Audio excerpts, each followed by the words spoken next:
Wir sind Nina und Alex. Und wir nehmen euch für ein Jahr mit auf Weltreise.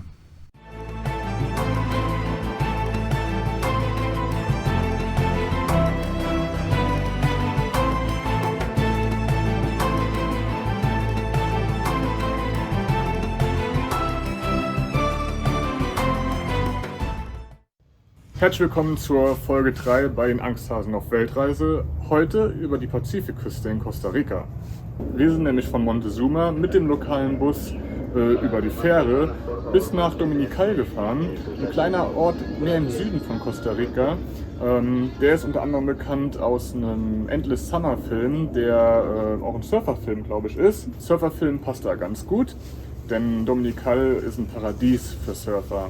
Wir haben uns in Dominical direkt ein kleines Hotel am Strand geholt, hatten einen wunderbaren Blick auf diesen weitläufigen, langen Sandstrand, der mit seinen dann doch schon sehr großen Wellen für Wassersportler, insbesondere für Surfer natürlich, klasse ist. Da gibt es aber auch einige Strömungen, das heißt, man sollte schon ein erfahrener Surfer sein, wenn man da ins Meer geht.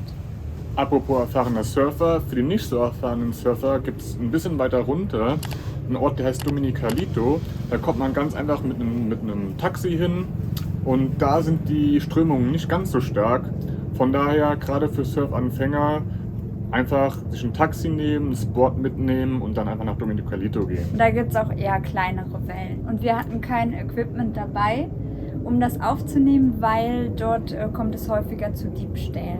Also aufpassen. Ja, was haben wir noch gemacht in Dominical? In Dominical waren wir noch in einem Wildlife Sanctuary, also in einer Auffangstation für Tiere, die verletzt sind oder denen geholfen werden muss.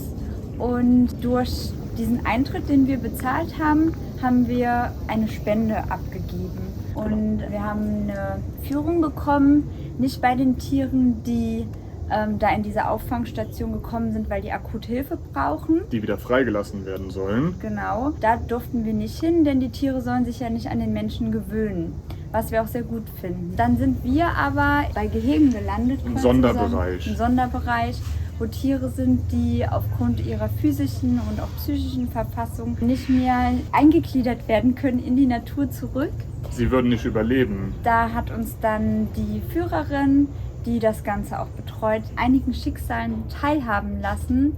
Da sind viele Tiere, die vorher in Menschenhänden waren, von ihnen großgezogen worden, aber nicht artgerecht gehalten worden und sowieso nicht gehalten werden sollen, weil sie ja Wildtiere sind. Das ist in Costa Rica auch strengstens verboten seit geraumer Zeit. Deshalb ist es sozusagen wie ein Gnadenhof für die Tiere, die man da sehen kann. Da gibt es auch so ein paar lustige Fakten. Ab und zu kommt ein Affe vorbei, der ist wildlebend. Der identifiziert sich aber mit den Affen, die dort vor Ort sind im Gehege. Oder dieser Papagei. Ja, der Papagei, der war vorher in einem Hotel beheimatet und der spricht sehr viele Sprachen. Und was ich ganz besonders schön finde an diesem Papagei, der ist sozusagen frei, also er hat gar keinen Käfig. Das heißt, er könnte theoretisch wegfliegen. Also, aber warum fliegt er nicht weg? Er weiß nicht, dass er fliegen kann. Ja. Ja, von Dominical sind wir dann auch mit dem lokalen Bus weiter nach Huita gefahren. Warum Huita? Zu der Zeit, als wir da waren, gab es ein kleines Festival, nämlich das Wal- und Delfin-Festival. Jawohl, und das war eigentlich für die Einheimischen gedacht, um die auch näher zu diesem Whale-Watching zu bringen. Und deswegen waren die Preise in diesem Wochenende sehr günstig. Und wir hatten einfach Glück, dass wir zur richtigen Zeit am richtigen Ort waren. Wir hatten dann ein kleines Fest mitbekommen. Und bei diesem Fest wurde auch Aufklärung vollzogen in Bezug auf den Natur- und Umweltschutz, in Bezug auf die Meere und auf die Meerestiere. Von diesem Festival ist man dann mit dem Boot raus aufs Meer gefahren und auf dem Meer hat man dann eine Erkundungstour gemacht und hat auch so ein paar kleinere Inseln angeschaut, bis dann natürlich dann das große Highlight kam, wenn Wale gesichtet wurden. Wenn man Glück hat, sieht man ganz viele und wenn man halt nicht so viel Glück hat, sieht man weniger. Wir hatten jetzt keinen springenden Wal gesehen, sondern wir haben immer so den Rücken gesehen oder halt auch mal eine Flosse. Die kommen einmal im Jahr dahin, also die Mutter mit ihrem Baby. Dort zieht die Mutter das Baby für ein paar Monate auf. Wenn man dann da in diesem Bötchen sitzt, dann kann man damit rechnen, dass alle 20 Minuten die Mutter auftaucht, um Luft zu holen. Und alle 5 Minuten das Baby. Und wenn die Mutter dem Baby die Überlebenstechniken beigebracht hat, verschwinden die Tiere auch wieder ins offene Meer. Also dann sind sie nicht mehr in dieser Bucht vorzufinden. Wir wissen nicht so ganz, ob es gut war, dass wir daran teilgenommen haben. Wir finden natürlich gut, dass es freilebende Tiere sind, aber wir wissen auch nicht, ob die Tiere vielleicht von den Booten genervt sind, gestresst sind. Ja, das ist ein schwieriges Thema, glaube ich. Deswegen machen wir auch, wenn, dann nur Aktivitäten mit freien Tieren. Zum Thema sich gut fühlen. Wir haben uns auf dem Boot gar nicht so wohl gefühlt und konnten es am Ende gar nicht mehr so genießen, weil uns war so schlecht. Das war echt krass. Deshalb, also wenn ihr mal sowas machen solltet und ihr euch gut damit fühlt, Reisetabletten mitnehmen, denn das hat ganz schön geschaukelt. In Juvita haben wir ganz spontan ein Fußballspiel der Locals angeschaut. Bei uns befinden sich ja die Fußballfelder meistens abseits von den Städten. In Costa Rica, da wo wir zumindest waren, da waren die Fußballfelder immer mitten im Zentrum, sodass einfach jeder Zugang dazu hatte und es auch mitbekommen hat, wenn der lokale Verein gerade gespielt hat.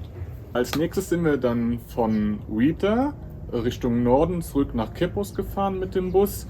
In Quepos haben wir uns ein Hotelzimmer geholt, wo wir die Zeit verbringen konnten, um den Manuel Antonio Nationalpark zu besuchen. Der Nationalpark ist eine Zone für wildlebende Tiere, die unberührt bleiben soll. Wir hatten uns erhofft, möglichst viele verschiedene Tiere zu sehen, da wir davor schon auch viele wildlebende Tiere gesehen hatten. Einfach so am Strand. Aber wir haben noch kein Faultier gesehen. Ja. Und deswegen haben wir gedacht, okay, vielleicht haben wir jetzt Glück und sehen in dem Park ein Faultier.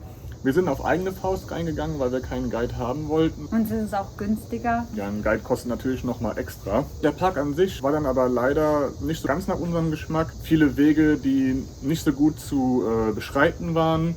Und wir haben auch leider nicht so viele Tiere gesehen, also wäre ein Guide vielleicht doch besser gewesen. Ja, also mit einem Guide sieht man mehr Tiere. Der weiß natürlich, wo sich die Tiere aufhalten und der hat ein Teleskop dabei. Also da kann man sozusagen dann die Faultiere, die sich auch oft oben auf dem Baum befinden, in deren Kronen, durch das Teleskop sehen. Apropos Faultier, da wollte ich noch was Interessantes zu sagen. Das haben wir gelernt in diesem Wildlife Sanctuary. Die Faultiere kommen extra, um ihr Geschäft zu verrichten, vom Baum hinuntergeklettert. Und das ist für ein Faultier natürlich ein hoher Energieverlust. Das ist so ein Phänomen, das können sich auch Biologen noch nicht richtig erklären, warum sie das tun. Und auf dem Boden sind die natürlich super angreifbar für alle ihre Fressfeinde. Ne? Deswegen ist es schon sehr komisch, dass sie das machen. Ja, nach dem Besuch des Nationalparks sind wir dann auf den Weg zurück nach San José gegangen. Auch hier wieder mit dem lokalen Bus. Wir haben dann noch überlegt, ob wir uns noch ein paar weitere Sehenswürdigkeiten in Costa Rica anschauen wollen. Zum Beispiel die Vulkane, zum Beispiel die karibische Seite von Costa Rica. Haben uns aber dagegen entschieden. Warum? Das erzählen wir euch jetzt in unserem subjektiven Fazit zu Costa Rica. Zunächst einmal, wer sollte hier unbedingt hinfahren? Also wenn du die Natur liebst, wenn du den Regenwald liebst, wenn du Wildtiere liebst und von ganz nahem bestaunen möchtest. Affen, Papageien, Faultiere, Krokodile haben wir auch gesehen. Vielleicht auch mal ein Leopard. Gott sei Dank haben wir keinen gesehen. Schildkröten. Dann ist Costa Rica auf jeden Fall für dich eine Reise wert. Oder aber auch, wenn du gerne surfst, wenn du gerne Vulkane besichtigen oder auch zu dem einen oder anderen Wasserfall wandern möchtest. Dann ist Costa Rica für dich ein schönes Urlaubsland. Costa Rica ist nicht unbedingt was für dich, wenn du auf kulinarische Feinheiten aus bist. Das heißt, immer das tollste Essen der Landesküche sehen willst, weil da war Costa Rica zumindest aus unserer subjektiven Sicht doch relativ einseitig. Es gab halt viel Reis mit Bohnen und ansonsten auch viel Fleisch. Und wir lieben auch die vegetarische Küche und deshalb war für uns nicht allzu viel dabei, obwohl es uns trotzdem sehr gut geschmeckt hat. Und ein zweiter Punkt vielleicht, diejenigen, die jetzt nicht so den großen Geldbeutel haben, für die ist Costa Rica auch nicht so das erschwinglichste Reiseland. Wir fanden doch zum Teil die Preise ziemlich hoch und das war, glaube ich, auch der Eindruck von mehreren Reisenden, die wir getroffen haben. Weshalb es uns weitergezogen hat. Wohin? Das seht ihr in der nächsten Folge, also bleibt dran. Bis zur Folge 4 bei den Angsthasen auf Weltreise. Ein Spoiler gebe ich noch. Da gibt es sehr vielfältiges Essen. Und auch verschiedene Schärfegrade findet man dort zur Genüge. Mehr dazu in der nächsten Folge. Also bis dann. Ciao. Ciao.